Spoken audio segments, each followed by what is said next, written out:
In this video, I'm going to talk about an introduction to joining methods, including welding, adhesive bonding, and brazing, to give you a good understanding of welding process. According to standard DIN 8593, the joining technologies are classified into 8 categories, and as you can see, welding is the 6th procedure among these procedures. You can see also brazing and also adhesive bonding in this classification. To give you a better understanding of these procedures, I show you some examples of how adhesive bonding, brazing, and welding are working. Adhesive bonding is based on the integration of two materials by involving the surfaces of two adjoints. We apply an adhesive layer between the two materials, and this adhesive layer makes a joint to both surfaces of two adjoints, and this joining is somehow mechanical in the microscopic scale. In brazing, like adhesive bonding, the joining is based on the integration of two materials by involving the surfaces of two adjoints.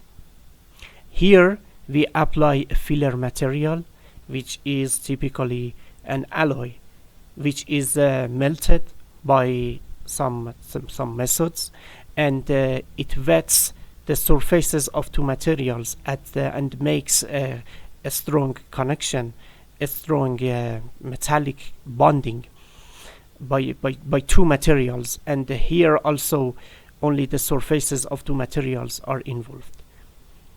In both procedures of adhesive bonding and brazing, most of the time we use a lap configuration. It is because the surfaces are involved in the joining. In welding, we make a unification of two materials by making some fusion of two materials, and the solidification of this fusion, which makes a strong bonding between the two. And here we have more options for joining design, for joint configuration. It is not restricted to lap joining. We can also do joining in butt configuration and in T configuration. So the application of welding in this regard is more versatile than the two other joining technologies.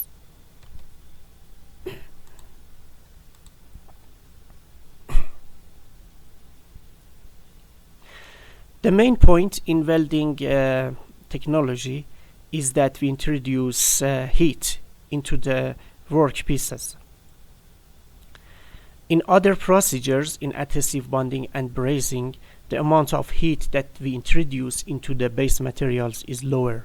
In adhesive bonding, the amount of the heat that is introduced into the base materials is very low. Maybe only in the curing stage we have some heating of the materials which doesn't influence the properties of the base materials. In brazing, the amount of the heat that we introduce is lower than welding. And the main weak point of welding process is the high amount of heat that we introduce into the base materials, and because of this heat we change the properties of the materials. We introduce some residual stresses and some distortion, which we will talk later. Here you can see the weld zone. Initially we had a groove, and we made welding in several steps. Weld bit 1, weld bit 2, 3 and 4. and you can see also the properties of the groove. So here we have the fusion zone. We have also some melting of the base materials, which is very critical to establish a joint. We have a heat affected zone, which is named as HAZ. It means that we introduce the heat into the base material and we change the properties of this zone, especially in terms of microstructural changes. This zone depends on several parameters, and we will discuss about it in the later presentations. About brazing. In brazing, we don't have any fusion of the base materials, and we introduce a filler material which is melted and penetrates into the gap between the two adjoints by capillary effects. Capillary effect is related to surface tension, and it causes the liquid, the fusion that we have here, to penetrate into this narrow gap. And after solidification of this liquid, we have a joint between the two materials, and the amount of the heat that is put into the base materials is very low compared to welding.